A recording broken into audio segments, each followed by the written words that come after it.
Hello, everybody, and welcome back to the Lawcast. This time, we're going back to look at the very first episode of SmackDown. No, not the one from August that you probably remember, but the pilot from April 1999. It's the SmackDown that isn't really a SmackDown. It's not really anything. Like, it doesn't feel like a Raw. It doesn't feel like a SmackDown. It feels like a really high profile house show. Yeah, with a storyline. And I don't know if they were doing storylines at the house shows in this era. I don't think they really were. It wouldn't surprise me if they maybe experimented with it at points to try to give people kind of what they were getting on TV. But yeah, it's an odd show, and we'll get into it in a little bit. Oh, yeah.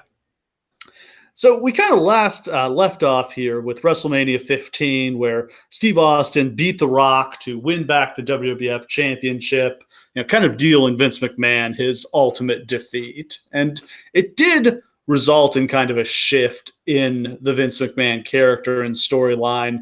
He kind of moves away from Austin following WrestleMania, and he really starts focusing instead on The Undertaker. That feud had kind of been brewing since The Undertaker came back in January. Undertaker made it clear he wanted to take over the WWF.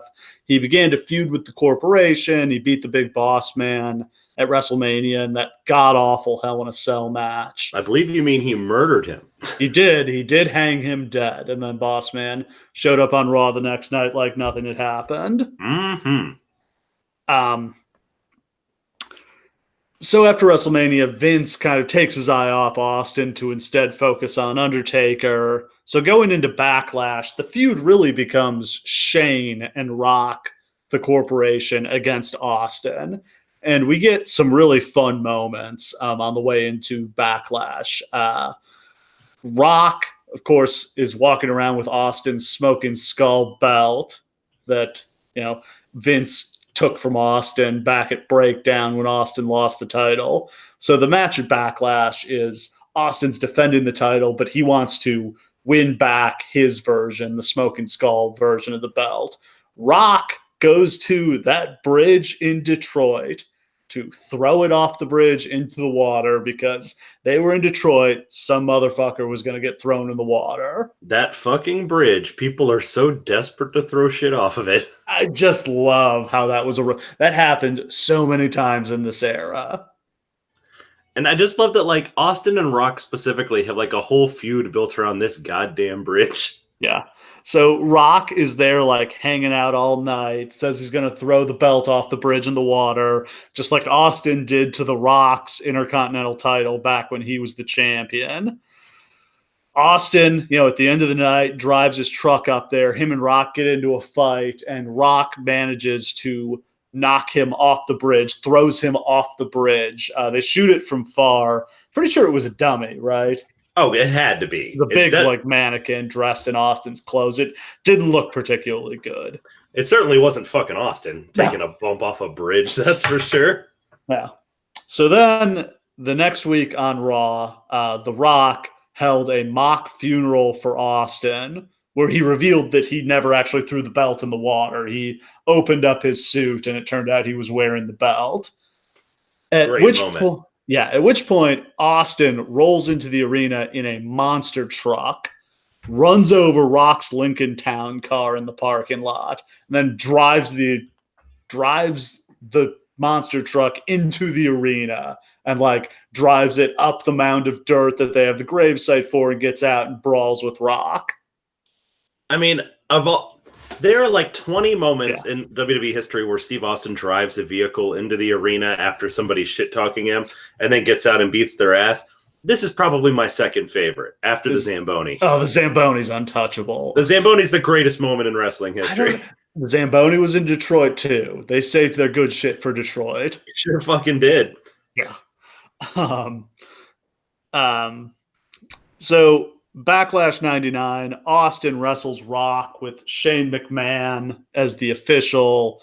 Shane, before the match, swears on his grandfather's grave that he's going to call the match down the middle and then proceeds to be totally biased against The Rock.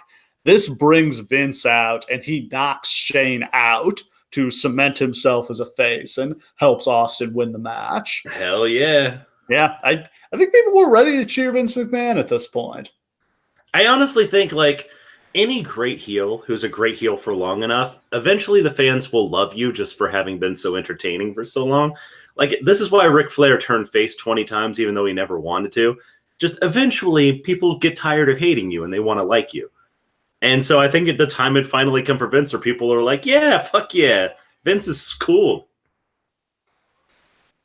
So before that match started, Vince had like police and security take Stephanie out to his limo to wait for him so they could ride back to the hotel together. After the match, they cut out to the parking lot. Stephanie's in the limo, and the ministry guys like come out of the arena and they're like starting to get into it with the cops. At which point, like the limo starts to pull out, and we cut to a camera shot inside the limo. Where to, Stephanie? Yes, The Undertaker wearing the limo driver hat, which is so ridiculous. Like, who convinced him it was cool to put that on? Not just once. He did it later again with fucking Teddy Long. Yep. Everything about this is ridiculous. Like, why is there a camera in the limo? There's a camera guy in the limo? Yeah, it's literally like he was just sitting in there waiting for Stephanie and just like didn't notice that the Undertaker was the driver now. I don't know. And none of it made any sense. Like, there's a much easier way to do this, which would have been, we have a camera outside the limo, and Undertaker rolls down the window to reveal that he's driving. Yeah. And he can just be like, I'll take real good care of her, Vince. Don't you worry. Yeah, you don't have to do the horror thing with Stephanie. Yeah. Like, Undertaker wants to be known that he kidnapped her. Just say it. Yeah. Where to, Stephanie? That is the campiest moment. Yeah. The Undertaker's long and illustrious career as a camp idol. This is the campiest moment of his career. Where to, Stephanie? And he just seems like he's enjoying it so much. Yeah. Oh, man. So, yeah. Also on that show, The Undertaker beat Ken Shamrock in a very good match. Loved Shamrock, like, getting Taker in the ankle lock, having him scream, having him nearly tap out and have to cheat to beat him. That was probably one of the highlights of Shamrock's WWF career. Yeah, they seem like they'd have amazing chemistry, those two. Yeah, and sadly, that's really the only time they wrestle. Yeah. Triple H beats X-Pac in another very good match. This Backlash show was way better than WrestleMania. Which was how it went in those days. Yeah. And Mankind beat the Big Show in a Boiler Room brawl. Mankind had about 2 Boiler Room brawls a week during this period. Yeah, they were doing a lot of them. He had one against Santa Claus.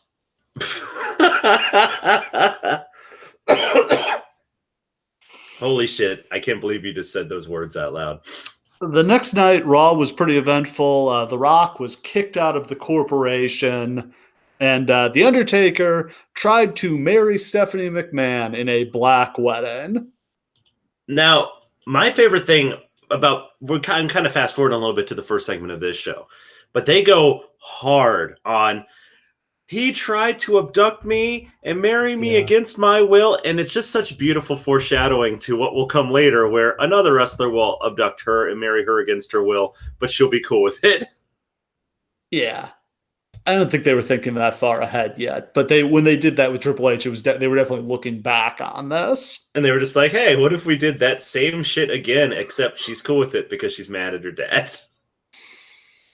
So they bring Stephanie out on the Undertaker symbol in a black gown. Paul Bear is reading from the Book of Darkness or whatever. Tells her that he can kiss the bride, and he gets his giant tongue out to eat her face off. And then this is one of those things that we obviously shit on Vince Russo all the time because it's fun and it feels right. Yeah. But sometimes you have to give him credit, because one of the things that Vince Russo does super well is details. He is so enamored with details. And like anybody else would have just sent Austin out right away. Yeah, I Right. love the way they build it. They Yeah, let the they crowd build to anticipate it this. because we know he's coming. We know he's coming out, but they make us wait. So first, Shamrock runs down and he gets taken out. He doesn't get through. Like they've got the whole ministry around ringside. He can't get through all those guys. They got Farouk and Bradshaw and Midian and Viscera, like tough crew of guys. Yeah. And then the Big Show comes out and he gets like through most of the guys. He takes out the Acolytes, he takes out Midian, he takes out Viscera, and he gets in the ring and Taker nails him with a baseball bat right in the face. That was so good. And Big Show takes a big bump over the top rope on that. And then it's literally like nobody's left to stop The Undertaker. Yeah. Who's going to save the day? Glass shatters. Crowd goes ape shit. And like the great thing is, this is, again, we've harped so much on how relationships are important in wrestling, but they're also the lack of relationships can be important too, because the idea of Stone Cold Steve Austin helping anyone always got gigantic pops from people because he so doesn't give a shit about anybody that whenever he would, fans would lose their minds. Yeah. That's why, like, when he helps Mick Foley, it's literally the biggest pop in the history of wrestling. And like the idea of him coming out to help Stephanie here is such like a cool deal. Steve Austin may be a rough, tough son of a bitch. He may not trust anybody, but that doesn't mean he's going to let, an innocent young girl be abused by The Undertaker. Yeah. And that's why. And he hates The Undertaker. So there's that's a bit. Then part of it is just that he hates The Undertaker, but then he'll show in those small moments that he like actually cares. Yeah. Like he'll like let Stephanie out. Yeah. Jim Cornette, who is doing commentary very randomly on these shows. I think this is when King and Lawler were gone for a week or two. King was gone for a little longer doing the Man on the Moon, the Jim Carrey, Andy Kaufman movie. JR was out for like a week here too because he was in the movie too. Mm-hmm. So Jim Cornette is on commentary, and he gets in a great line where he goes, Steve Austin didn't do that for the love of Vince McMahon. He just did it because it was right. That is a great encapsulation of it too. Jim Cornette's commentary on that show and this show is very much appreciated, and I can't believe they didn't use him more. Well, especially, and we'll kind of get into this later, but like he and Michael Cole work really well together on this show. Like that would have been a great alternate commentary crew. Yeah, I think he did a good job like bringing Cole along. Cole just sounded better with him than he did usually in this era. Well, he also just sounds more confident because when he's feeding to Cornette, Cornette's actually running with it and not just taking a dump on him like King always did. But that also leads into the best moment of like the whole thing is where Stephanie gets let out of the restraints and then jumps up and hugs Steve Austin. And he's like, hugs? What? What do I do? So that's the show that airs immediately before this. That Raw after Backlash, they would then, that was in Hartford. They would make the short drive to New Haven, Connecticut to tape SmackDown here the next night on Tuesday. Why does SmackDown happen? As always, it's a story of avarice and greed. They can make more money by doing more TV, so they must do more TV. Goddamn hubris. Goddamn hubris. So, yeah, I mean, they get a good offer from UPN, which is, network TV. It's obviously by far the lowest tier network. It's got nothing on Fox, NBC, CBS, ABC, but it's network TV, which opens them up to millions and millions of new viewers. I mean, you got to remember, even today, not nearly everybody has cable, but like back then, like the majority of American TV viewers did not have cable. Oh God, yeah. Like it wasn't even particularly close. Like we're talking about 1999. Like I was a particularly forward like person like when it came to like the internet and like getting on and like watching stuff on there and stuff. And even like me, I was like glued to network TV from 8 to 10 every day of the week. Like that's just what you did. Like you didn't watch cable unless like something specific was on. Yeah, so this opens them up to a gigantic new audience. Now, it must be said, though, it's not like UPN was a particularly well thought of network. Like, it is a network, which is important. What else was on UPN at this point? God. They don't have Buffy yet. I think that comes a year or two later. Yeah, like, this is literally like a dark, dark time. Like, this is a lot of random ass programming. Yeah. So at this point, I mean, they have Raw on Monday, 2 hours of Raw on Monday. They have Heat as a 1 hour show on Sundays. Heat is their lead in show from Raw. And I actually think that was kind of a perfect setup. Like, I really liked that 1 hour of Heat on Sunday, which they would use to set up Raw. Raw would often start with, here's what happened on Heat last night. And, so-and-so got beat up, so they're looking for revenge. Like, that kind of thing. It was very natural. And Heat, while it was obviously a B show, real stuff happened on Heat back then. Like, you had the big stars on Heat. Oh, yeah. Like, to the extent where, like, when we watch these pay-per-views from this era, I'm always like, why the hell did they do that on Heat? Like, who the fuck was watching that? And I don't get to see it because it was on the pre-show. They have then their weekend shows. They have Superstars and Livewire, which are both on USA. Those are just recap shows. There's no original matches on those shows at this point. Yeah. And then they've still got some syndicated TV. Shotgun Saturday Night is still on until August '99. At this point they've ended like the nightclub type stuff like 2 years before this. It's just they just tape some matches before Raw and air it in syndication. Shotgun Saturday Night ends in August, and they transition it to Jacked, I think. Oh yeah, Jacked.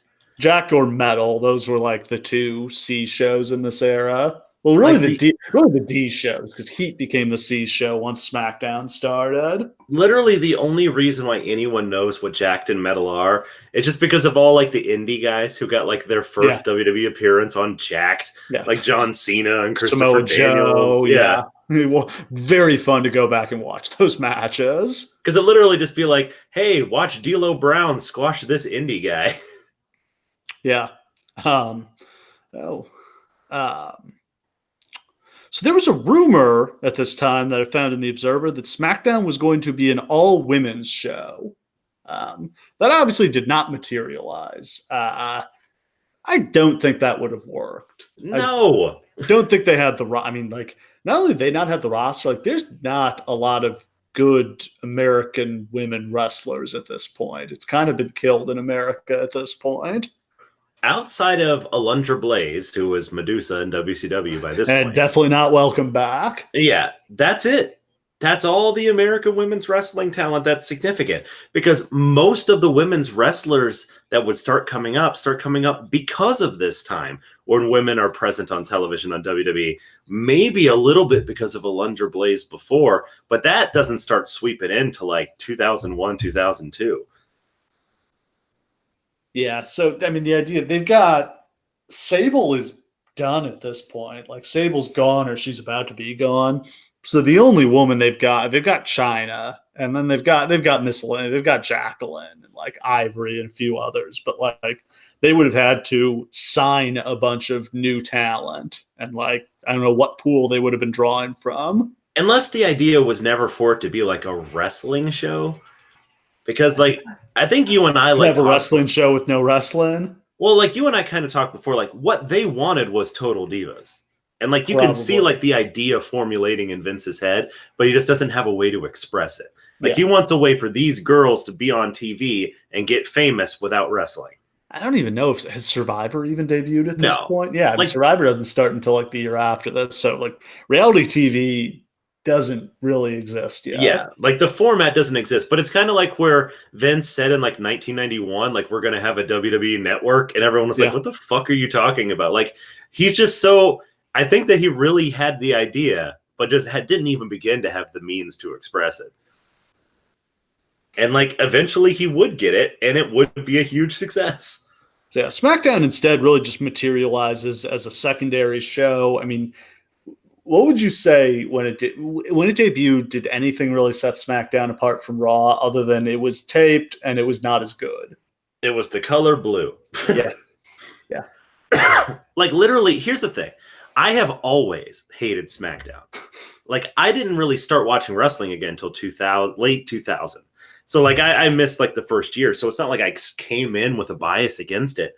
But ever since the very beginning, SmackDown is just a nothing show. It's a show where even if something important does happen on it, it's only because they specifically didn't do something important on Raw. So you wasted your time by watching both shows. And that's what it felt like. Yeah. Like 2 hours worth of content spread across 4 hours. That's what it feels like. Yeah. I mean, I was such a junkie at this point that I was watching everything. So I loved it. But in hindsight, yeah, like if SmackDown had never existed, very little would have changed. Yeah, back in the day, don't get me wrong, I still watched every SmackDown and loved every second of it, but it's not like over time, and part of it too is because like Raw's Jim Ross's show, SmackDown's Michael Cole's show, Raw is like live, SmackDown's tape. Like it's just SmackDown has every disadvantage. They use all their good ideas on Raw, and then you feel like they got to the building the next day, and we're like, okay, what are we gonna do tonight? Let's just have a bunch of matches. You know, we don't have a lot of storylines for tonight. Well, like, I remember hearing like all sorts of stories about how like Vince is at every Raw. He's at a lot of SmackDowns. Yeah. But he doesn't feel the need to be there every time because it's a house show. It's just a fancy house show, which is so bizarre because SmackDown has numerous times in its history been the show that had access to far more viewers. Yeah. When it was on UPN, of course. Yeah, and it might soon network once it's on Fox. Yeah, but you feel like again once it gets on Fox, they're still going to treat it like the secondary show, which is nuts because it's going to be on Fox. Yeah, that's so fucking stupid. Which Dude, is Vince, a legitimate network. You're on Fox, man. Like I think they're going to be on Friday nights though, right? It's not a particularly good time slot. Well, I mean, that's been a successful time slot for Fox in the past. And I mean, like literally, it's like Thursday night on Fox is football. Friday night's wrestling, Saturday night football. Like literally, it's sandwiched in between two gigantic nights of viewership for Fox. Yeah. So, I mean, obviously, SmackDown, a reference to The Rock's catchphrase, showing just how big The Rock has gotten that they're naming the damn show after him. Now, let me ask you this, because this is always one of the trickiest things, is what to name a thing. Yeah. Is SmackDown a good name for a wrestling show? The thing is, it's so hard. It's hard to imagine it being anything else now. But I don't know. I'm always weird with names because it's like, is something a good name? You just become so used to it that it's hard to imagine it being anything else. Right. Like Raw may not inherently be a good name, but over time it becomes a good name. It was, when it launched, that was what it communicated what they were going for. Right. But I always feel like even years and years and years later, when I see SmackDown and like the upfronts for Fox, I'm like, SmackDown? It's kind of embarrassing. Really? That sounds so stupid. It kind of does. Yeah. There have definitely been points where I've felt like they should have dumped the SmackDown brand and started something new. Like, well, they've relaunched the show at least 6 times. Oh, so many times, but they never changed. They're just stuck with that name now. And I'm just like, that name is so clearly defined as being the B brand, being secondary, that I remember when they brought back the brand split, I was like, okay, got to have Raw on Mondays, but like SmackDown should become NXT because that's a cool brand. Like, right. That's something different. Like, go with something different now. Even if you just keep the same guys on it, even if you keep the same template. And that's the thing too. Like, it's not just the name. It's the same blue. It's the same, like whatever Raw is, it's just the blue version of that. They've kept that for 25 years. Yeah, I mean, it's just staleness is what the WWE suffers from. Is they just not very much about this company has changed in 20 years. You know, if you went into a coma in like 1999 and woke up today, the show is the same format. It's shot the same way. It's got the same colors. It's a lot of the fancier. You'd be like, people are on it. Yeah. That's the really depressing thing. Is if you went into a coma in 1990s. Yeah. And then you woke up and you were like, Goldberg versus The Undertaker. That's a hot main event. Yeah. So this pilot episode drew a 4.0 rating, a 6.4 share in 3.28 million homes. Sounds like a huge rating today, but Raw was doing 6s at this point, and this is on network TV. And before somebody says, oh, but it's a percentage, that's not how ratings work. The share is the percentage. The Yep. rating is based on God, I don't even know. It's like 1% of the potential viewing audience or something like that. It's really complicated. But Right. a 4.0 rating on network TV is much worse than a 6.0 on cable. It's almost inexpressively worse. Like it's Yeah. not. That's like enough to keep a show on, but that's It was like only just barely than what they were what UPN was normally drawing in that time slot with like I don't know reruns of Friends or I don't know what they were showing at this point. Married with Children, something like that. yeah. It's super important to realize too that we're talking about 1999. This is the era where like shows on network TV are doing like tens. Oh Like yeah. it- You get canceled if you did a 10 in prime time on network TV. Like Friends and Seinfeld are doing 20s. yeah. Seinfeld's done by this point, but like ER, Friends, Ally McBeal, the top shows this time are doing like 20s. The I ratings are famously enormous. remember that like 8:30 sitcom after Friends, but before Seinfeld on NBC. They could never fill it like to their satisfaction because Friends would do like a 25 and Seinfeld would do like a 20. And then like the single guy in the middle would do like a 16 and they'd be like, fuck that, cancel it. Yeah, like it's a totally different world in terms of TV viewership. There's dramatically fewer options. For most people, there's still only really 4 or 5 channels. Yeah. They don't bother. And again, and we referenced this on another show recently, but like in order to even find out what was on cable, you had to buy the fucking TV guide. Yep. So Raw on Monday that week had been in 4.8 million homes to kind of put this in context. Like SmackDown, 3.28 million homes. Much worse. It's still good enough to get it picked up, though. They picked the show up. They started as a regular series in August. Yeah, and I mean, I guess I get it. It's kind of funny that the networks are bidding so strongly for WWE now when like WWE could not be less hot than it is now.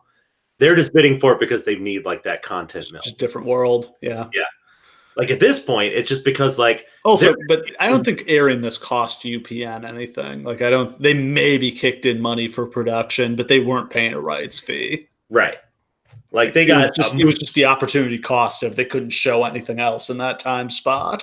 It's just funny that we're talking about this because of the deal that WWE just got. And like it's night and fucking day. Like Fox is giving them $250 million for the rights to show the show. And here WWE is like, we'll pay you $100 to put this on your program, please. Yeah. Like for WWE, they get exposure. You know, yeah. They're getting a lot of exposure to a lot of new viewers. And there were definitely points where when they were on UPN, they had a lot of people watching SmackDown who didn't watch Raw. I mean, I think specifically in like the Eddie Guerrero, Rey Mysterio era, they had a huge Hispanic audience that didn't have cable and were just there to watch their Hispanic favorites on SmackDown. And literally WWE fell into that so by accident because they had no idea that UPN was watched so frequently by Hispanic viewers because it was just like a cheap and available thing, and it had Hispanic programming on it, which most of the major networks didn't. I don't even know what it had. George Lopez or something like that. I think George Lopez was on, but it wasn't just that. It was like other stuff. And like early in the mornings, they would have like Spanish speaking television shows and stuff like that. So like it was just like the only network that catered to Hispanic people at all. So they just fell ass backwards into a gigantic audience they didn't even know existed. And suddenly Eddie Guerrero is popping quarter hours like crazy. Yeah, and they're like, wait, what? Who? Wait, Eddie? why did 250,000 people start watching SmackDown when Eddie came on? Who was he wrestling? And then they turned it off the second he walked off the screen. Yeah. So, I mean, a rarely asked question. Was SmackDown a good idea? Should they have done this? I think on net, I don't think we can say this was really a success. No. And like even all throughout history, like they certainly made him a lot of money because of it. Eventually, when they became a content mill. But when you look at the fact that not only has this watered down the program over the years, not only have they had to start a brand split, delete a brand split, and start it again and delete it again because they just can't find a balance. Not only did it dilute the creative talent and wrestling talent within the company, but it cost them Vince Russo at a very important time in the company. The thing is, I mean, creatively, they get better after Russo leaves. Well, because they simplify his many ideas Yes. down. But that is definitely a big part of SmackDown's legacy, is it did lead to Vince Russo's exit. I think he was probably going to be out pretty soon anyway. I think maybe he had another year in him, and he was just going to get too burned out at that point and have to walk away. But see, the popular narrative that like the writing gets better after Vince Russo leaves, and to some extent it does. But the gigantic drop off after WrestleMania in 2001 is at least partially because they don't build any new stars after Vince Russo leaves, except Triple H. But like they struggle so hard to find new stars to fill that void and like to tell new stories, and it just falls off a cliff after that because there's no direction. Yeah, and that's just something that having a head writer like that can definitely help with. So Russo was already feeling stretched thin, just having like him and Ed Ferrara have to write Raw and Heat and the pay-per-views. And then you dump 2 more hours of TV on his plate, and he's feeling like, well, what the fuck? Like, how am I supposed to do this? So he asks for a raise, and he gets it. And he asks for them to hire some more writers to help him and Ferrara write the shows. And they do that. And that's when they hire like Ed Gewirtz, Chris Kresge, and some other guys who end up being big players in the company in later years. The legend, Chris Kresge. But it's just too much for him. Like, and he goes to Vince, and he's just like, I think probably kind of emotional and vulnerable. And he's like, Vince, like, I can't do this. Like, I miss my kids. I'm not getting to see my wife. Like, I need time with my family. Like, this is killing me. And, we've heard this story a million times. Vince allegedly says, like, I'm paying you a lot of money. Why don't you just hire a damn nanny, Vince? Like, yep. I don't know if that's true or not, but like, doesn't it sound true? Yeah. What a horrible thing to say. Like, I almost feel like Vince McMahon wouldn't think that was a horrible thing to say. Because for Vince McMahon, only one thing exists, and that's work. I mean, I think Vince cares about his family, but yeah, like, work has always come first for him. And it's just like, well, I want to spend time with my family. Well, I'll bring him to work. Yeah. I mean, literally, that was like when Shane and Stephanie got old enough, they just started working at the company. Yeah. Because that was when they would get to see their dad. Linda literally works in the boardroom at Titan Towers. Yeah, like, so she could spend some quality time with her husband. Exactly. I mean, that's just what it is. You can see Vince McMahon is a very unique individual. He is powered by whatever demons are inside of him, and he is working literally 24 hours a day. Not many people can say that they are literally working 24 hours a day. No, and that's just who he is, and that's what he expects from his employees. Yeah. And like, I can't blame Vince Russo for getting burnt out. I can't. They doubled his workload. Yeah. And that's the thing. Sure, they paid him more money, but like, he didn't want more money. He wanted a life. He wanted to be able to see his kids grow up. And let me be clear about this. No one has ever successfully written this much TV for more than like a year as a head writer, ever. It's like, guys tried it in WCW and WWE. And that's why they have separate creative teams now, because one man can't do it. It's not possible. Yeah, it's just too much to ask. I mean, you compare what they're having to do here to what they did back in the day when they had a lot of TV, but back in like the 80s, they're really only writing superstars, and like it's an hour a week, and it's mostly squash matches and some promos, and they just kind of have to shuffle through. Okay, we'll have a Hulk promo this week, we'll have Macho Man the next week, we'll have Warrior the week after that. Like, it's so much simpler than writing multiple hours of live TV, a much faster paced show, way more segments, way more matches. You have to deliver good, competitive, compelling matches every single week, advance your storylines, but still save things for the pay-per-view. It's a high wire act. Well, that's the fascinating thing to me, too, is that you referred to it as a content mill. And it is. But like back in the day, it was literally like a content mill. It'd be like, all right, all you wrestlers line up in line and give your promos to the camera, one after another after another. All right, all you wrestlers get in line. You're going to be wrestling this guy for the next month and go have 40 matches together. And like, you would think that they would find some way to par it down and make it like that now, just to streamline it, to make it easier. Because really all that matters is that you're putting content on screen at this point. And yet it's still as complicated and as pressure filled on the writers as ever. And there's like less and less pressure on the wrestlers themselves, you know? I feel like the wrestlers are just standing around waiting for shit to do while the writers are working their asses off. And that doesn't seem like the way wrestling's supposed to work. So Russo sends feelers to WCW. They're interested. He cuts the deal and jumps like end of September, beginning of October. His departure, a shock to the company at the time, because they literally had a Raw that night. And he just like called Vince and was like, hey, I'm not coming to TV. I'm leaving for WCW. So this is wrestling, no off season. They just had to roll with it. Yep.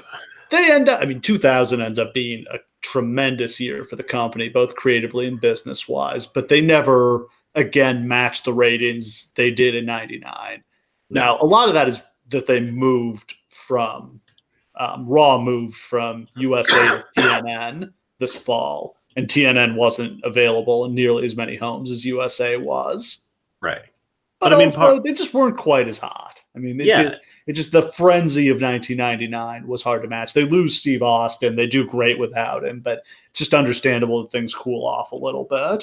And they're just 2000 is a very successful example of coasting off of momentum. Like they don't do a lot to build momentum. Like they're so hot that they manage to just like, all right, well, we're so popular. Let's just push a heel for 9 straight months because we know people will watch even if they don't want to. Like they have the luxury of doing that. And then the whole Triple H and all of that stuff. Big success. Awesome. But it's not that they built the thing from scratch that they got the success from. So like I'm always leery of not giving Vince Russo his credit, and one of the limited examples where I feel like we have to. Ooh, so to get in the show, this airs April 29th, 99, which is a Thursday. It was taped on Tuesday, the 27th, at the New Haven Arena in New Haven, Connecticut. They draw just about 12,000 people, 11,981, paying just shy of $300,000 at the gate, which is really damn strong for a BTV tape-in New Haven. Yeah. Imagine what their house shows were drawing in New Haven in like 1995. Like $5. Yeah, I mean, probably not. I'm sure they weren't breaking $100,000 back then. That's so gross. Oh, so on commentary, the kind of unusual team of Michael Cole and Jim Cornette. But as we said, I thought they did a very good job, particularly Cornette. Just refreshing to hear kind of a different style of commentary. Yeah, I'm honestly like super excited that this is happening and super disappointed that they didn't go further with this. Like they should have realized like, hey, this is a unique voice. Yeah. Like let's have these guys. This probably should have been SmackDown's team. Yeah, for sure. Instead, it ended up being it was Lawler and it was King and Cole together for years when SmackDown started. Which is a shame because they are not a good team at all. They suck together. Way too much Jerry Lawler. Way too much Lawler to have him on both Raw and SmackDown. I don't like that they have Graves on both Raw and SmackDown now. I think Graves is great, but like I don't want to hear that voice twice. Yeah, it's too much. I don't understand why they don't just put Renee Young on SmackDown and keep Graves on Raw or vice versa. Like why are we so obsessed with 3-man booths? That's one of the grand mysteries to me is when they had 2-man booths all throughout their most successful era, it's very surprising to me that they've abandoned that formula.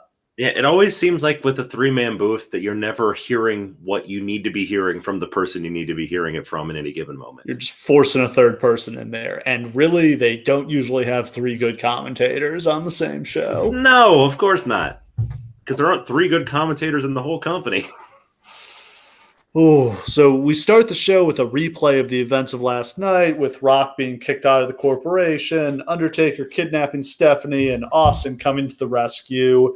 And then we roll the opening credits. It is like the SmackDown song, whatever that is, the do-do-do-do-do-do-do-do-do-do-do-do, that thing. Which I primarily associate with the video games, if nothing else. Yeah. They don't have the SmackDown set here. Makes sense to not build a set for a pilot. What did you think of the SmackDown set? I liked it. I thought it was something different. What's the greatest SmackDown set? Is it the giant fist? The fist is the iconic one for me.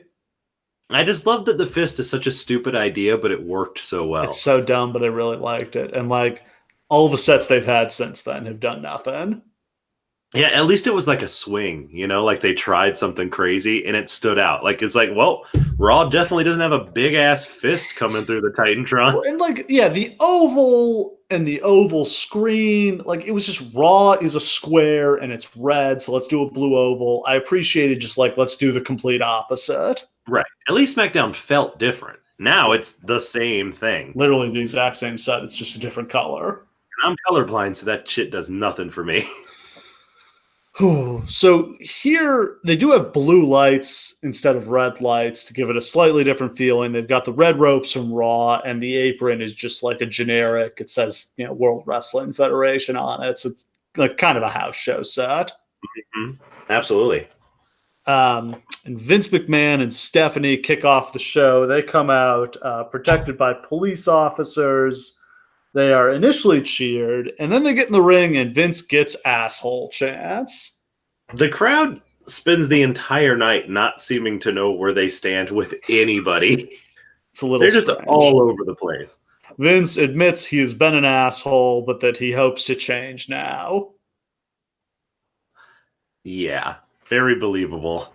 He then thanks Ken Shamrock, The Big Show, and yes, even Steve Austin for what they did on Raw. And then Stephanie gets on the mic, says she was taken by Undertaker, stripped of her clothes, which the crowd cheers for.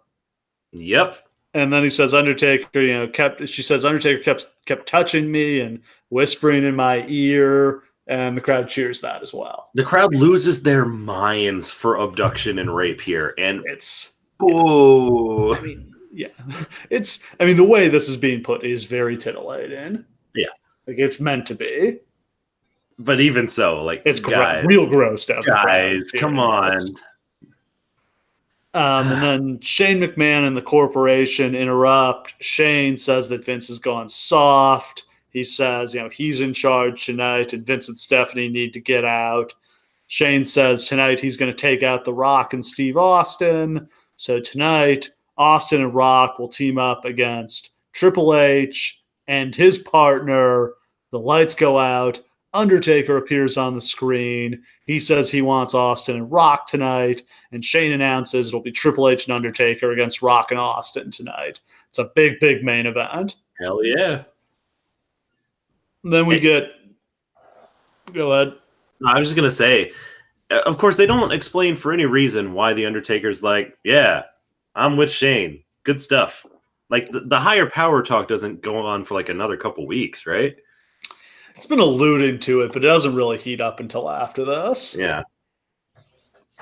And then we get quick shots of Jeff Jarrett and Deborah walking backstage, and then a shot of the Blue Blazer, who is, of course, obviously Owen Hart. It's so obviously Owen Hart. This is not one of those things where it's just we figure it out, ha ha ha. They want you to know that it's Owen. Yeah, Jim Cornette just says it's Owen Hart on commentary. Yes, just straight up. This was fun. People tend to bag on this because obviously it ends in tragedy with Owen falling to his death a few weeks after this. But I thought this Blue Blazer character was actually a fun thing to do. The only thing that I don't like is that they're bogging it down in this stupid Jeff Jarrett nonsense. I wish that he was just in general being a goody two shoes in the era of the Attitude and just being no, cover yourself up, madam. Isn't it kind of a forerunner to Kurt Angle?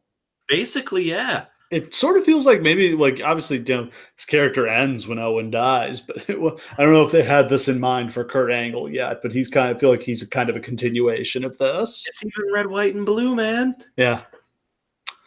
So Val Venus comes out after the break. He does his typical promo, and they show some replays from the previous weeks of how Deborah's got the hots for Val, and Jarrett's not a fan of it. And then Jarrett and Deborah come out.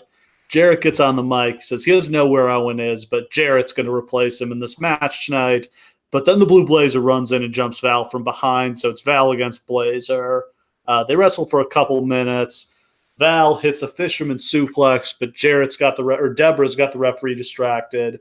Jarrett gets in the ring, kicks Val in the nuts, and Owen gets the pin. It was an exceedingly weird match because Owen wrestled most of it with a cape on. Yeah, that's not a good idea. Over his head. And after the match, Nicole Bass comes out to a shockingly big reaction. Yeah, like she got like a pop. Do you think I didn't really feel like the audio was edited here, though. It felt like they kind of just shot this live to tape. That's what I thought too. Like it seemed like there were definitely some parts of the show that they would have taken out if they edited it like they did usual SmackDowns. And we'll get to one of the big ones later. But yeah, I think this was like a genuine reaction from the crowd because it actually synced up with the crowd, like their movement, in a way that the piped in noise and stuff like that doesn't usually. Then the Godfather comes out. Apparently, Godfather beat Jarrett in a match where the stipulation was that if Godfather won, Deborah had to work as one of his hoes, but she did not go through with the stipulation because Jarrett wouldn't let her. Now, look, I'm not going to harp on this too much because what's the point? But I am at least going to mention that this means that Vince Russo knows enough about pimping that he understands that the Godfather has to recruit hoes for his business. Yes. But not enough that he does not understand what sex trafficking is and that it's bad. Yeah. I mean, in his mind, it's probably not bad. In his mind, he's just like, yeah, man, I beat you in cards. Your wife is one of my hoes now. No, not how it works usually. And then Owen and Jarrett beat up the Godfather. I assume this led to a match between Owen and Jarrett against the aptly named team of Supply and Demand, Val Venis and the Godfather. One of those deeply forgettable undercard matches in WWE pay-per-view history. Back from commercial, Kevin Kelly interviews Blue Blazer, who says he's back because the WWF needs the Blue Blazer, and then Blazer says he's looking for Owen Hart. He's just like, well, I'm looking for Owen too. I want to see him. And also, hey kids, take your vitamins and say your prayers and drink your milk. And then next up, we've got the Big Show against Test. Big Show gets a nice pop. Test gets zero reaction. Test was just kicked out of the corporation last night, so he's only just started his face turn. Big Show breaks out an amazing drop kick about a minute into this match. Yeah, fucking Sky's up there. Yeah, and then he choke slams Test, and the match is over just like that. Huge squash. This is a period where this is like the 1 6-month period where it seems like there's something with Big Show, right? Where he's just like throwing fuckers around and being athletic, and he doesn't look like just like a big sweaty teddy bear. And like there's like a 6-month period in here where it's just like, okay, maybe they just can't. They really just can't figure out what they want to do with him. And he starts out as corporate enforcer, he turns face, he turns heel again, and they put him with Undertaker, and the Undertaker thing fizzles out, and then he's a face again. It's just like the story of his career, but just too many turns in too short a period of time. Maybe they should have just let him start cutting some promos here. Maybe he could have been the leader of the union. Yeah. I mean, he's a great promo. Worth trying. He's got, I don't know if he necessarily had a ton of promo skills at this point, but he definitely has charisma. Yeah. But like he never talks, ever. Ever. Big Boss Man shows up to go after Test, but Big Show runs him off.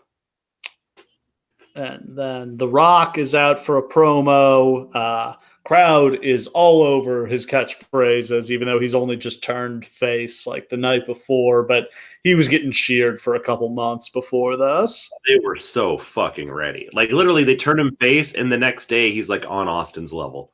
Like it's just right there. Yeah. Austin then interrupts and gets a huge pop. And then Austin explains he still doesn't like The Rock, even if he's going to have to team up with him tonight.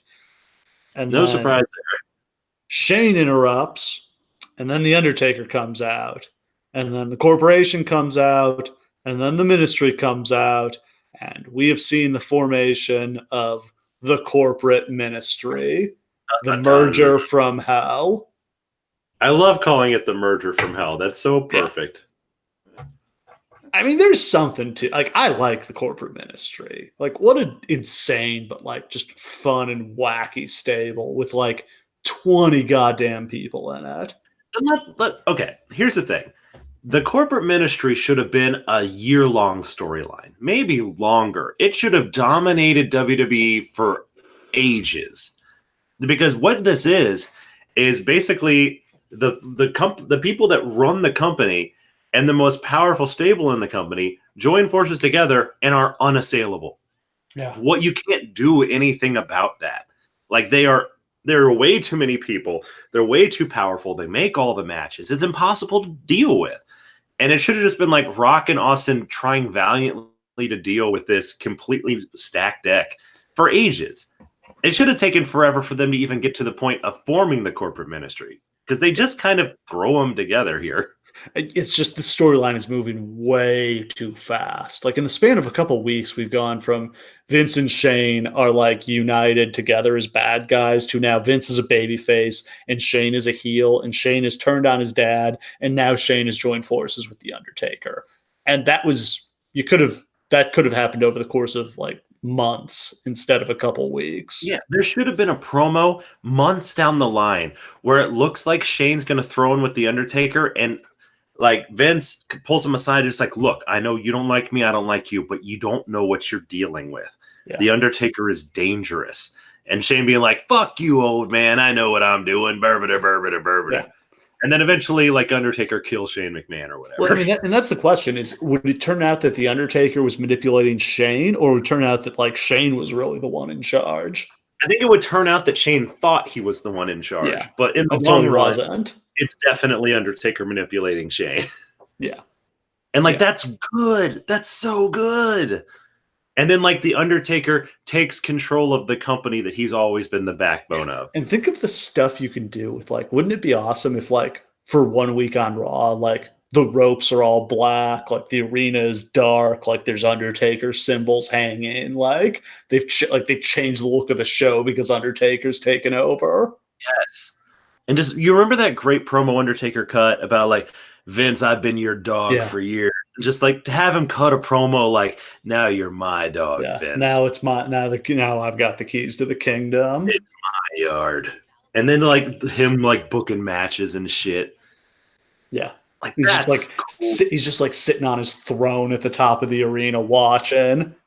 And then like the corporation and like Rock and Austin and Mick and everybody got to join forces to take him. I mean, down. That's what it come down to. Is it basically be the Avengers? Like you would need to get every single one of the top baby faces together and on the same page to beat them. Do you know why the Avengers was such a massive success, though? Because all you need in order to tell a deeply compelling story is a villain who you've established as unbeatable, and then a crew of people who have character development that you understand the motivations of, all teaming up to beat him for a very clear reason. That's storytelling. Yeah. So you need to get Austin, Rock, Foley, Big Show, and is there a fifth guy? That's the problem. Rock, I don't know. I guess it's Vince. Vince. And Shane. Yeah, that's what it takes to finally take down this could have been a year. Like you really could have gotten a lot out of this. Fucking DX and gets involved in this nonsense, and Kane gets in it, and yeah, we forgot about Kane. Yeah, Kane being like Undertaker's right-hand man in the ministry is so obvious. They don't even fucking touch it. Ooh. So then we've got Draws versus D'Lo Brown. Thankfully, it's not that Draws versus D'Lo Brown match. I was really worried. You didn't tell me ahead of time, and I was like, "Oh no!" They never aired that match. They cut that out of the broadcast anyway. But yeah, in the fall, these guys will wrestle again on SmackDown, and D'Lo will slip while doing a running power bomb on Draws and drop him on his neck, and Draws sadly was paralyzed for the rest of his life because of that. Very unfortunately, basically 2 careers are ended that day because D'Lo's basically said like he couldn't. No, His mind was never in it again after that. I can totally understand that. Even though Draws totally forgave him and didn't blame him and everything It wasn't his fault. I mean, No. that running power bomb is a dangerous move. Like, it probably nobody really does that anymore, and for good reason. And like D'Lo was not really quite strong enough to do it on the guys that he was doing it on. It always looked shaky. Yeah. But I mean, that's all hindsight. No. Yeah. And there wasn't a lot of reason to think at the time that anything like this was going to happen. So just watching Draws here, I was like, man, this guy had the potential to be a star. I didn't really feel this forced piercing gimmick. Yeah, okay, that was not so great. But no, yeah, he obviously does. And So like his a big dude, like 6'4", 6'5", great body, great athlete, former pro football player, got a really kind of cool and unique look. And in this era of stables, there's room for him to be the leader of like a weirdo stable, right? Yeah. Yeah, give him like a punk rock stable. Yeah, man. Albert's already there. Him, Albert, the Headbangers. It's a good stable. Yeah. And like he could talk too. People don't really remember that. Yeah. This is, of course, after they've done the storyline where he was Hawk's drug dealer. Yeah. And pushed him off the Titantron. Yeah. Yeah. Do our best to forget about that. They have a quick match. D'Lo goes for the lowdown, but Albert slams him off the top rope, and we've got a disqualification. Were there any finishes on this show? I think there was one. So. Draws, holds up D'Lo so that Albert can pierce him, but Mark Henry runs in, making his return from several months off due to injury. And he actually gets a very big pop as he runs Draws and Albert off. Huge pop in his gigantic suit. Then Kevin Kelly interviews the New Age Outlaws. Road Dogg says it will be awkward fighting against their friend X-Pac tonight, but Gunn says there's no friends when it comes to the belts, and he storms off. And then we've got a tag team title match as X-Pac and Kane defend against the New Age Outlaws. I think they won the belts like the night before this on Raw. Or very recently. Like, obviously it was post-WrestleMania, but X-Pac and Kane, this was a really inspired idea.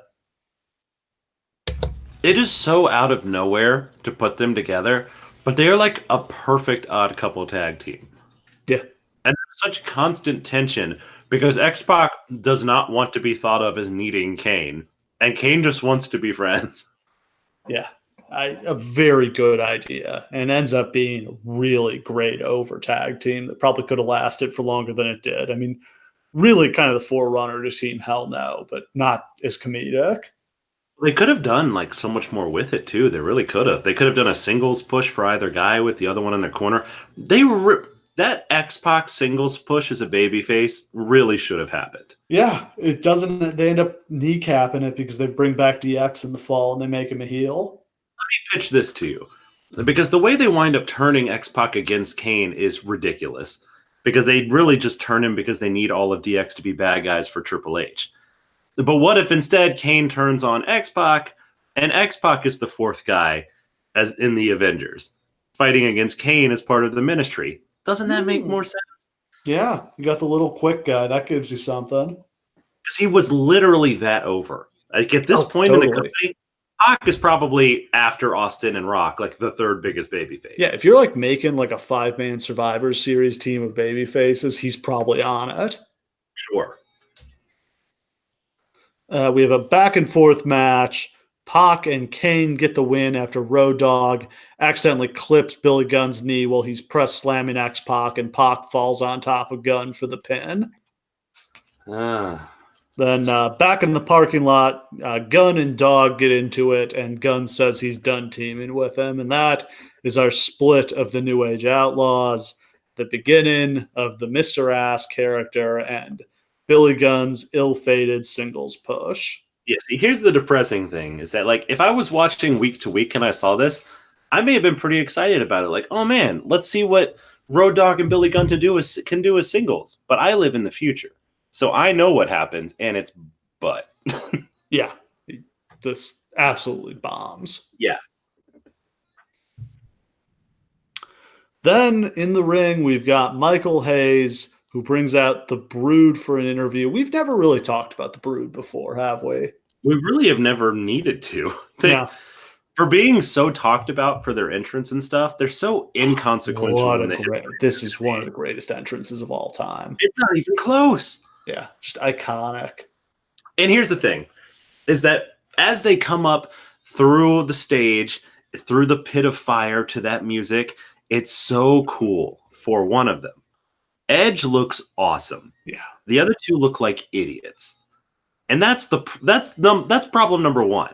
Is that really only Edge looks like a cool vampire. The other two look like assholes. Yeah. And like Gangrel looks like a fat joke. He's already, put on a ton of weight. And like for some reason Gangrel and Christian are dressed exactly the same, but Edge gets to look different, which is Edge kind gets to wear his awesome like long leather duster. So it makes Edge look like he's the leader of the Brood. Which he should be. Yes. That's the thing. Edge should have kept this gimmick. Like that seems indisputable, right? Like when Edge and Christian would have been better, like coming up through fire instead of coming through the crowd. That's the thing. When like they get rid of Gangrel, why don't you just give like Christian his own cool trench coat? Why don't you have them come up through the flames to the Brood theme and just be vampires? Yeah. Instead, they put Gangrel with the fucking Hardys and make them the new Brood. Like that is literally the opposite. Even though they also looked cool coming up through the fire, that's fine. Yeah. Give it to anyone but Gangrel, who is ass. Gangrel is the absolute worst. And like I've always thought that Gangrel was terrible and like felt a little bit bad for just how terrible I thought Gangrel was. But I had no idea how bad he was because I had never seen this segment. This segment kills his career in one go. You can watch in real time, like the end of his push, the end of his career here.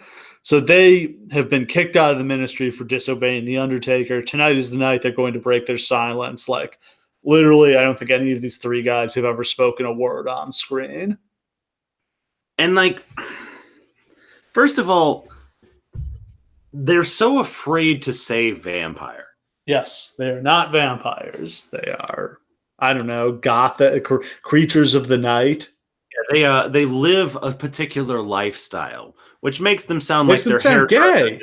Yeah. I don't understand what they're trying to get. I understand that at that time in the 90s, there were people who literally got like fangs installed, and like there was a vampire subculture. Yes. There was. Vampires were cool. I mean, vampires are always cool, but like vampires were hot in the 90s. Like after The Lost Boys and Interview with the Vampire and Buffy the Vampire Slayer and like right around where Blade comes out. And and like these, and you'd have those stories about like these vampire clubs, and they were real. I'm gonna put this out there, Steve. I went to one. Yeah, how was it? Weird. Real upsetting. Didn't enjoy it. Left quickly. I bet. Not great. I'm not big on blood. But even so, like, you don't have to get cute with this. You have an immortal zombie manipulator in the opening segment. Okay? You have a man wearing a mask who is covered in fiery burns who conjures fire. You can just say vampire. Okay? Yeah. It's not jumping the shark. But even if you want to say just like, we may not be vampires ourselves, but we know that we can access the power of the ancient evil or whatever the fuck. Who cares? But this, they're so afraid to say it that they just stumble over everything. God. Okay. So I'm beating around it. Michael Hayes like asked Gangrel some question about like their philosophy or their lifestyle or something. And Gangrel just like has no idea what to say. He just stumbles and stutters his way through a promo. Like, what the fuck does he even say? It's just like, well, there's the powers inside of us, and the people who know, they know, and the people who don't know, that they'll know soon. and there's like the evil and stuff, and it's like I feel so horrible for him. Yeah. You're the leader of this stable. You've known you were getting this promo time, that your whole stable, your future push rests on this moment. Yeah. And you fucking drop it. So I think like everybody in wrestling is on board with the idea that promos shouldn't be scripted, shouldn't be written out for the guys. Like this is what can go wrong with that. Like, yeah, this is the argument for the other thing, is that if you can't keep up, you bury yourself. Yeah. I mean, he could have used a script here. I don't think that they ever were going to give the mic to the other two. I don't think that was in the plans. I think Hayes was trying to bail him out. Yeah, because he just bombs, and like the crowd is totally checked out of this. And then like he goes to ask Christian something. Like I guess Christian's thing is that he's mute, so he doesn't say it. Like he kind of looks at the mic confused. Yeah, and then like Edge jumps in, and like this is what I'm not sure if that was the plan, or if like Edge just literally jumps in and takes his career in his own hands here. Yeah. I don't know which is the case. Edge, I don't know if he saves his career or just he makes himself a star in someone's eyes. I think this was an important moment for his career. Like I guarantee you, like coming out of this, their thought was, okay, Gangrel sucks, but yeah, Edge can talk. Like Edge just proceeds. He just does a thing. Like he does a thing. He says what Gangrel was trying to say. Yeah, and it's not good still. No, I mean, it's still like dumb, weird stuff he's saying, but he delivers it with confidence and charisma. And they get like in close on his face, and he's so goddamn handsome, and he looks crazy. Yeah. He looks like a star. And then it's something, because the freaks come out at night, and the crowd pops for that. They pop for his catchphrase, which he never says again. Of course. I think they make a mistake after this. They basically just bury the concept of the Brood. Like, it just becomes an entrance after this. Yeah. Like, there's no more Brood stuff, really. It's over. The vampire stuff's done. Yeah. Well, and Hayes says, you guys, you're nothing but a gimmick. You're just trying to get attention. So he gets a bloodbath. Well, that was the best part. It's like, that's the part where Gangrel comes alive, and he's suddenly like, I think you're the one who doesn't know what's going on, Michael. Yeah. Like it's a big reveal. Oh my God, he's Michael Hayes. I thought he was Doc Hendricks. That's my buddy Doc Hendricks. What are you talking about? Oh my God. And then Kevin he named himself Doc Hendricks. People. That's what Michael Hayes chose to name himself. Then Kevin Kelly interviews Ken Shamrock. He's got a street fight against Bradshaw tonight. Ken Shamrock, not a good promo. No. But almost like probably shouldn't have talked. It's an endearingly bad promo from like the Bret Hart school, yeah, where he's just like, I am so awkward and weird, but I'm going to convey this very simple thought. And you know that he's sincere about it. So it's okay. Like he's not good at it, but he gets his idea across. Ooh. Then we've got a street fight as Bradshaw takes on Ken Shamrock. Bradshaw comes out with a baseball bat, so Shamrock jumps him during his entrance. Please note Shamrock is wrestling this match in a t-shirt and jorts. Sure is. The John Cena special. They fight. Shamrock gets Bradshaw on like a heel hook, but Bradshaw gets out. Shamrock gets the baseball bat. He hits Bradshaw with it, then locks him in a sleeper hold using the bat, and Bradshaw passes out. And the referee stops the match. It's actually a pretty cool visual to see him choking him out, like using the bat for leverage. Not like the normal scissors too. Yeah, like a person would actually use a bat in a real fight to choke somebody out. And then Mankind does an interview where he like literally explains who he is. Yep. It's kind of funny. He's like, I hang out in the boiler rooms because I like the ambiance. I wear this mask because it allows me to sell toys, and I wear this shirt and tie because it looks so damn good. Yeah. Like he's just so at ease with this character at this point. He's just like having a good time with it. Back from commercial, we get a quick shot of Shane rallying the troops. The one thing I like about this was it was very much shot. It was a voyeur shot. Like the cameraman was just kind of peeking around the corner, and he had to get out of there fast before somebody saw him. That's my favorite use of like this backstage stuff. Like, I think we were like texting back and forth, and we were talking about how stale it is that they just do everything in the ring now. Like, everybody just comes out to the ring and they have their little interview, and then everybody comes out. Like, it's so fun. Like, TNA did a really good thing, and like, you don't get to say that very often. No, you don't. They did this very nice thing where like everything looked like it was like filmed on somebody's phone in the backstage area by like a guy who was just happened to be backstage. Like, oh shit, these two dudes are brawling in the corner. Run, run, run, run. Look, it's that guy. Yeah. And that was cool. That's what's missing today. It Everything's shot too clean. It allowed for like a little mystery. It allowed for like a little, oh man, I wonder what those guys are doing over there. That's weird. Yeah. Whereas these days they would have just been like right up in Shane's face as he cut an impassioned speech about how they were going to do. And then we've got the Big Boss Man against Mankind. Foley immediately goes for Sacco, but Boss Man bails out. Test shows up, throws him back in the ring. Boss Man tries to bail again. Now it's Big Show who comes in and throws Boss Man back into the ring. And Foley applies Sacco, and Boss Man gives up. And that would appear to be the beginning of the Union. Yes. Another weird, fun stable. A stable that could have genuinely been something if they had actually had some sort of leader or person who did the talking or any coherent vision at all.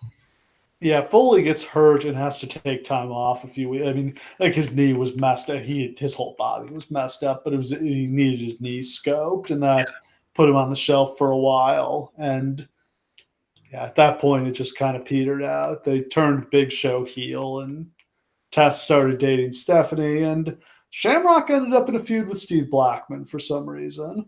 Because they both kick real good. We cut backstage to see that Billy Gunn is attacking X-Pac, and Kane runs him off. But Billy Gunn is now a full-fledged heel. Or X-Pac, who's just like sitting in the locker room and just gets like bludgeoned out of nowhere. I feel like that was X-Pac's lot in life at this point. To just be like, hey, I'm X-Pac. I'm just going to go do my match. Oh, 25 people hit me with baseball bats. Damn. Poor guy. And then we get shots of Rock and Austin walking to the ring. Austin kind of weirdly attired in a Stone Cold t-shirt and just like some gym shorts. Yep. Got his vest like slung over his shoulder. Such a great look. Something about it that I kind of dig because it's just real. Like, no, he doesn't walk around backstage in his Speedo. Yeah. I always like it when guys would just like run out in like their track pants or whatever because it just felt more real. Yeah. Like authentic. What you're in backstage. So when you're running out, I'm like, oh shit, yeah, he just came from like working out or whatever. Yeah. I think there was one time back in the 80s, like Jake Roberts ran out literally in a towel to like beat up Rick Rude when Rick Rude was hitting on his wife. That's the greatest thing I've ever heard, and I hope that that's true. Yeah. But yeah, I liked when guys would just kind of dress how they dressed. It would lead to some terrible fashion, but it made them feel like real people instead of cartoon characters. Yeah, when Big Show ran in the last segment, he was literally wearing like a pair of like purple sweatpants, which objectively is a terrible look, but I liked it because it was him.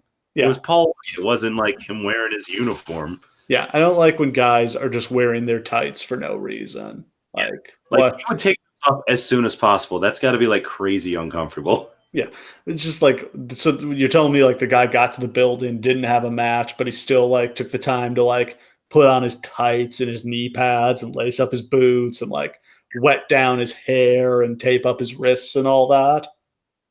Little hard to believe. Yeah, doesn't make any sense. And then it's main event time. Triple H and Undertaker team up against Steve Austin and The Rock. Triple H is out first to No Chance in Hell along with Chyna and the Mean Street Posse. Undertaker is out second with Shane and Paul Bearer. This might be the only chance we get to talk about the corporate ministry theme and how awesome it was. One of the greatest themes in the history of wrestling. Yeah, just like a dark version of No Chance in Hell with like Shane McMahon laughing and like some organs in the background. I almost would have liked to like seen like a little segment of just like Shane McMahon like busting into Jim Johnson's office and been like, you make me a theme. You make me a ministry theme. Yeah, just like hold him hostage until he does a dark version of the song. You made no chance for my dad, and it's super cool. You make me a better one. So Rock is out third. He gets jumped by Undertaker and Triple H as soon as he gets in the ring, but the glass shatters. Austin's out to a huge pop, and Austin and Triple H get into it on the ramp. Should note Triple H is still wearing the pants here. I do think he might not have his. I think My Time debuts like right after this. He was coming out to like WCW jobber music for a couple weeks after he turned heel. He's still big dork Triple H here. Yeah. He's not even close. Yeah, still got the pants, like doesn't have the badass entrance yet.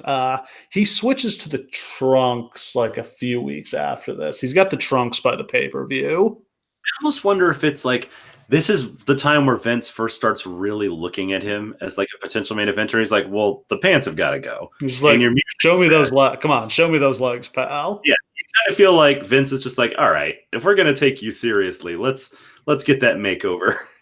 Yeah, he's like, what the hell? Do you skip leg day? Come on, let's see those things. Oh, yeah. Show it to me. Austin gets in the ring. He gets into it with Taker. He hits the Thez press and an elbow drop. Triple H tags in and turns the tide. Austin tags out to Rock, who comes in hot.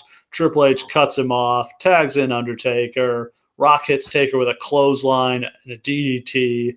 He almost gets the rock bottom, but Triple H breaks it up. Now, Austin and Triple H jump in, and the entire corporate ministry hits the ring, and we've got a DQ. That was just like a quick 5-minute tag match, but it accomplished what it was supposed to.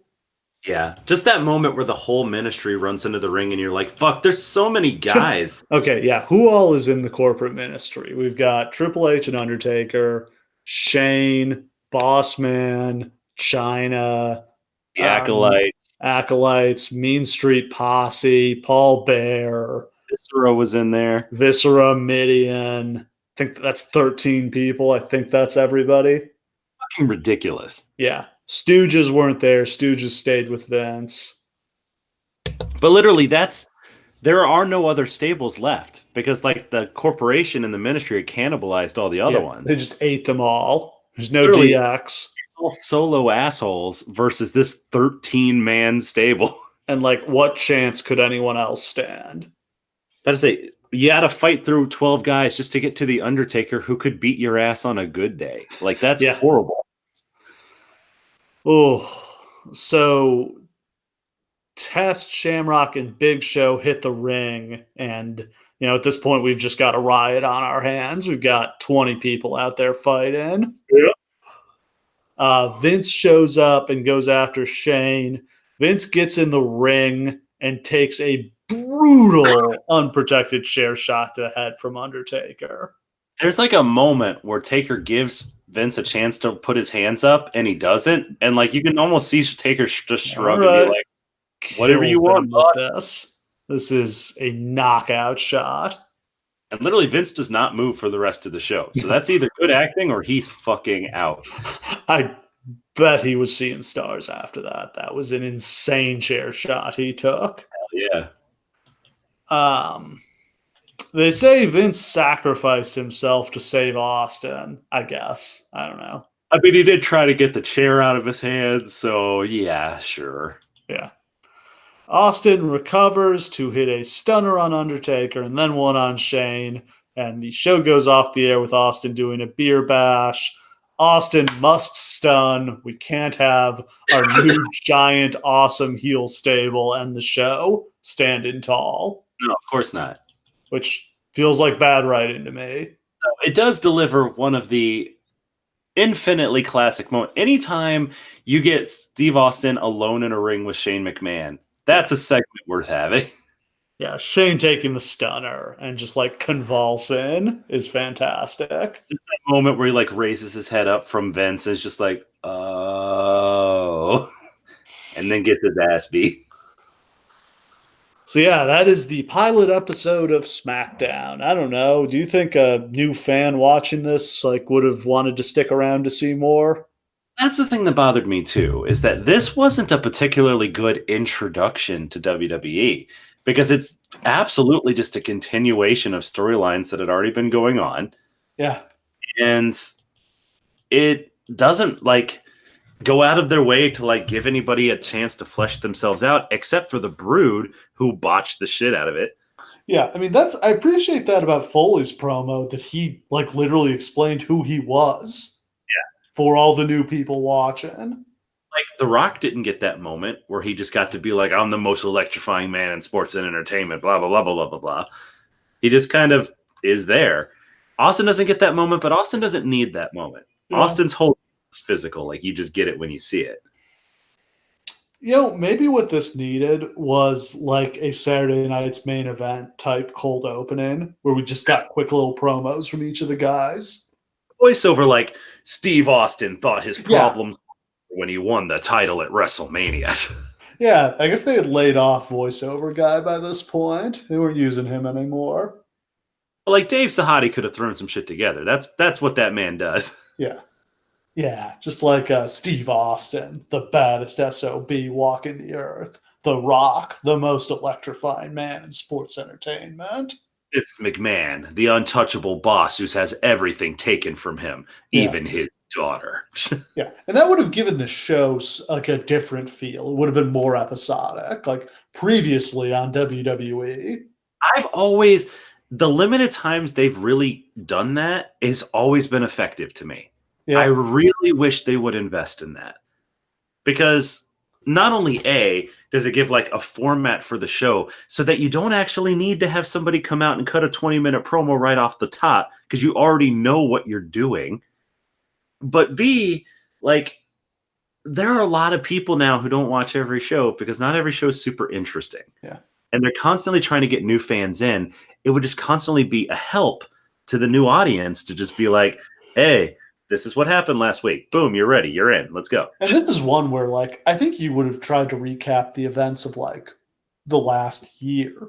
Like, going back to, like, WrestleMania 14. Like, Austin wins the title, stuns Vince, their rivalry begins. Austin and Taker, Rock, Foley, Triple H, just explain who each of them are. And you probably could have done that in 2 or 3 minutes. Oh, sure. And that, like you said, that's actually an even better idea for now. Because now every storyline is like 6 years in the making. Yeah. Just like, do you remember what The Undertaker and Triple H did in 2007? Well, let's tell you.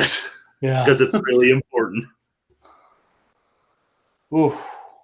But yeah, I guess that is a wrap for our pilot episode of SmackDown. Not a particularly good episode of TV, but I really just enjoy the shows from this time because they are insane. Yeah.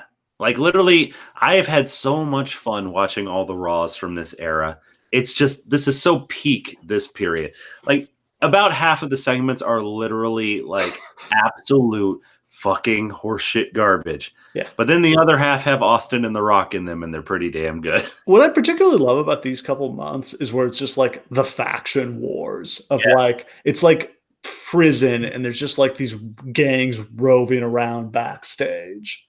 I don't understand why WWE is so allergic to factions when literally their most successful period was built entirely upon the back of here's a bunch of factions and the one man who won't be tamed by any of them. Yeah, everybody was in a stable back then. That's the whole plot. Like, look at New Japan, too. New Japan is a content mill the same as WWE, but what they have is everyone in the whole company is in a stable, so they're just constantly wrestling members of the other stables. It just feeds itself forever. And literally every new debut, it's just like, well, which stable is he going to join? Which stable is he going to join? It's so drama-rific whenever somebody new comes in for that reason. It's so easy. But like WWE hates stables. And I don't know why.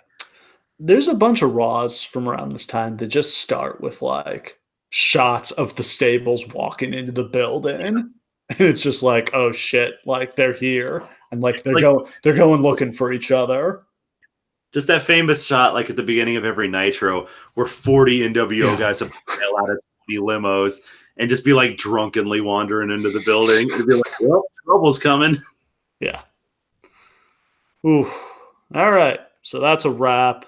Thanks for listening. We'll see you again next time.